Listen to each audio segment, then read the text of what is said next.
Hello my dear friends, मैं हूं ऑनी और आप सब इस वक्त है ऑक्सीजन कॉर्नर में।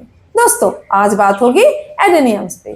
जैसे कि आप सब जानते हो, ये मौसम है एडेनियम का। एडेनियम प्लांट्स इस टाइम बहुत सारा फ्लावरिंग करेगा, पर हमारे कुछ प्लांट्स में ये बर्ड फॉर्मेशन में और बर्ड फॉर्मेशन होने के बाद फ्लावर खिलने तक के स्टेज में बहुत सारे प्रॉब्लम भी नजर आती है दोस्तों।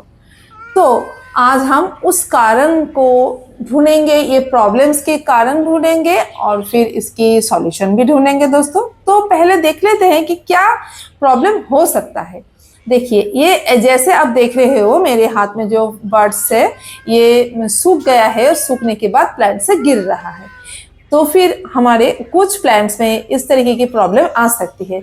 बर्ड्स खिलने से पहले ही ये प्लांट से गिर जाएगा और फिर ऐसे ब्राउन हो जाएगा, जैसे लगेगा कि सूख गया है। और फिर अगर बर्ड्स प्लांट में है भी, टिका हुआ है, पर फिर भी ऐसे ब्राउन हो रहा है, कुछ लग रहा है कि जल गया है, ये प्रॉब्लम भी हो सकते हैं। और फिर कुछ फ्लावर ऐसे जैसे कि बीच में से फट गया है, ऐसा लग सकता है। तो चलिए अभी हम इसकी कारण को ढूंढते हैं, यानी कि इनकी कॉजेस को ढूंढते हैं कि ये ब्राउन क्यों होता है और इनकी डिफॉर्मेशन भी क्यों होती है। तो देखिए, जो सबसे बड़े एक कॉमन वजह होते हैं वो है वाटरिंग। हम अगर प्रॉपर से वाटरिंग ना करें, वाटरिंग स्ट्रेस जो होती है वो इन बर्ड्स को गिराने में, बर्ड्स की जो ब्राउन होने में, जलने में, सूखने में बहुत एक बड़ी वजह होते हैं। अगर आप ओवर वाटरिंग करोगे तो भी जो बर्ड है ये गिरेगा, और अगर आप अंडर वाटरिंग करोगे, बिल्कुल बोन ड्राई करोगे सॉइल को और फिर उसी हालत में उसको कुछ दिन तक रहने दोगे, तो फिर ये बर्ड्स ऐसे ब्राउन भी होगा, सूखेगा और प्लांट से गिरेगा। अभी दूसरी जो इम्पोर्टेंट एक कॉज है वो है दोस्तों सनलाइट। आप सबको पता है कि ये प्लांट सन लविंग प्लांट है, पर फिर भी ये सुबह की जो पहले किरण की सनलाइट है ये पसंद करता है। ये फ्लावर 5 से 6 घंटे तक की जो सनलाइट होती है वो ठीक है इसके लिए, पर उसके बाद की जो आफ्टरनून वाली धूप है तो वो नहीं ले पाता है। अगली कॉज है फंगल इशू। आगे के कारण है सिंथेटिक फर्टिलाइजर। अगर आप बहुत ज़्यादा सिंथेटिक फर्टिलाइजर यानी कि केमिकल फर्टिलाइजर का एप्लीकेशन करते हो और वो सॉल्ट अपने प्लांट की सॉइल में रह जाता है, तो रूट को वो जलाता है और फिर इसके साथ ये बर्ड्स को भी जला सकता है और बर्ड्स गिरा भी सकता है।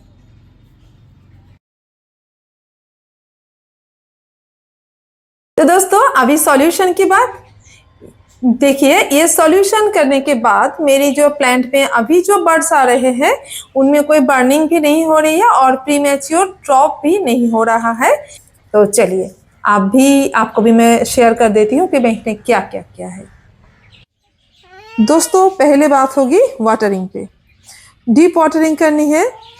मीडिया की कोई भी जगह सूखा नहीं रहने देना है, क्योंकि हमारा जो प्लांट का जो रूट है ये सब रूट में पानी जाने चाहिए। अगर आप ऊपर से वाटरिंग करोगे हल्का सा तो सब रूट नहीं भीगेगा, तो इसमें डिहाइड्रेशन हो सकता है। आपको ऊपर से लगेगा कि आपने पानी दे दिया है, पर अंदर वो सूखा रहेगा, तो प्लांट में डिहाइड्रेशन आएगा, क्योंकि इस टाइम इतनी गर्मी है। तो और देखिए, जैसे इस तरीके से नीचे से पानी निकल रहा है, तो इसी तरीके से ड्रेनेज होल से पानी निकलनी चाहिए। आगे कब वाटरिंग करेंगे, यानी कि नेक्स्ट टाइम, तो आपको देखना होगा वाटरिंग करने से पहले, नेक्स्ट वाटरिंग करने से पहले, कि ऊपर की 2 इंच 3 इंच तक जितनी ये ज़्यादातर प्लांट जो सैलो पॉट में होते हैं खास करके, तो आपका बहुत ज़्यादा नीचे जाने की ज़रूरत नहीं है। आप 2 इंच नीचे जाके ही देखो, उंगली डाल के या तो स्टिक की मदद से या तो मॉइस्चराइजर मीटर से, कि सूखा है या भीगा है। भीगा है तो पानी नहीं डालेंगे, अगर सूख गया है तो अगेन वाटरिंग करेंगे और ऐसे ही डीप वाटरिंग करेंगे। ठीक है। अभी आपका कितना दिन लग सकता है, जैसे आप अगर मेरी तरह ऐसे सिंडर चारकोल मीडिया लिया है तो आपको हो सकता है इस टाइम हर रोज पानी देना पड़ सकता है आपके वेदर के हिसाब से। हमारे यहाँ जैसे जब ड्राई वेदर हो रहा है, ज़्यादा गर्मियाँ हो रही है, तो हमें रोज पानी देना पड़ता है। पर अगर बारिश हो गई तो 1 दिन 2 दिन हम छोड़ सकते हैं। वैसे अगर आप मेरी तरह ऐसे सिंडर चारकोल नहीं लिया है, अगर और थोड़ा मॉइस्चर रिटेनिंग कोई कंपोनेंट है, आपने कोकोपीट मिलाया है या तो आपने सॉइल लिया है कुछ जो जिसमें पानी रुक सकता है थोड़ी देर के लिए, तो आप और भी 3-4 दिन बाद पानी दे सकते हैं, 5-6 दिन बाद पानी दे सकते हैं। आपकी पॉटिंग मीडिया के हिसाब से आप कीजिएगा, ठीक है। आपको जस्ट चेक करना होगा मॉइस्चराइजर, बस अगेन पानी वाली। और देखिए मैंने ऐसे जो फवारे से मैं पानी क्यों दे रही थी, क्योंकि देखिए मेरी जैसे सिंडर चारकोल है तो मैं इसके ऊपर एक थोड़ा सा हल्का सा एक मल्चिंग मैं कर रही हूँ जो कि है वर्मी कंपोस्ट है। चलिए मैं वो भी दिखा देती हूँ। ये देखिए ऐसे मैंने ये वर्मी कंपोस्ट दिया है, ओनली ऐसे वर्मी कंपोस्ट मैंने ऊपर से ऐसे मल्च कर दिया है। इसके अंदर है तो मैं नहीं दूंगी और आगे से। तो दोस्तों इस ऐसे हमारा शावर देने का क्या फ़ायदा है। ये ऐसे फवारे से अगर हम पानी डालेंगे तो ये जो मल्चिंग हमने किया है वो नीचे से बह के बाहर नहीं निकल जाएगा, क्योंकि मेरी जो मीडिया है देखिए इसमें ये बहुत पोरस है तो इसमें गैप्स बहुत ज़्यादा होते हैं। तो अगर हमने बहुत फोर्सफुली इसमें पानी डाला तो नीचे से बह के निकल सकता है। तो इसीलिए मैंने ये इस्तेमाल किया है। और इसमें हम जब सॉलिड फूड देंगे तो सॉलिड फूड भी बाहर बह के निकल जाएगा, तो वो ना निकले तो हम इसीलिए ये ऐसे आहिस्ता आहिस्ता देंगे तो उसके अंदर फंसा रहेगा। बात है दोस्तों सनलाइट, सुबह की सनलाइट देंगे। सुबह 3-4 घंटे की 5 घंटे की ऐसे सनलाइट आप दे सकते, 5-6 घंटे की सनलाइट इसके लिए काफी होता है दोस्तों। तो सुबह की सनलाइट मिल सकती है और शाम की टाइम 4 बजे के बाद की सनलाइट मिल सकती है। उसकी बीच में जो 1 बजे से लेकर 4 बजे तक की जो हर सनलाइट होती है दोपहर की, वो नहीं देंगे। उससे प्रोटेक्ट करने के लिए कुछ शेड दे देंगे। हो सकता है हम किसी ऐसे दीवार के पीछे रख सकते हैं, जैसे मैंने इन प्लांट्स को रखा है। देखिए ऐसे दीवार है तो इसके पीछे मैंने रखा है कि दोपहर की सनलाइट नहीं मिलता है बट सुबह की मिलती है, ऐसे दे सकते हैं। या तो आप ग्रीन नेट 50% ग्रीन नेट दे सकते हैं, बहुत ज्यादा गाढ़ा नहीं होनी चाहिए क्योंकि ये सन लिविंग प्लांट है, इसको सनलाइट तो जरूर चाहिए। 5-6 घंटे की सनलाइट नहीं होगी तो फ्लावर भी नहीं खिलेगा, ओनली पत्ते होंगे। तो फिर सनलाइट देनी जरूरी है पर दोपहर की नहीं देनी है, बस इस बात की ध्यान रखें आप। आपके पास ऐसे ग्रीन नेट की सुविधा नहीं है तो आप दीवार के पीछे, मैंने तो रखने के लिए कहा है, ऐसा कर सकते हैं। या तो बड़ा प्लांट कोई होगा तो उसके पीछे भी आप इसको छुपा सकते हैं, जस्ट दोपहर के लिए उसको छुपा दीजिए, थोड़ा सा शिफ्ट कर दीजिए बड़े प्लांट के पीछे, बस इतना भी आप कर सकते हैं। ऐसे कोई बड़ा प्लांट होगा बोगनवेलिया हो या तो किसी और प्लांट के पीछे आप इसको रख सकते हैं जिसमें कि इसके दोपहर की धूप ना मिले। बस मोटिव यह है कि दोपहर की धूप ना मिले। अब बात आती है ये फ्लावर्स की डिफॉर्मेशन की, जो कि न्यूट्रिशन डिफिशियंसी से होते हैं।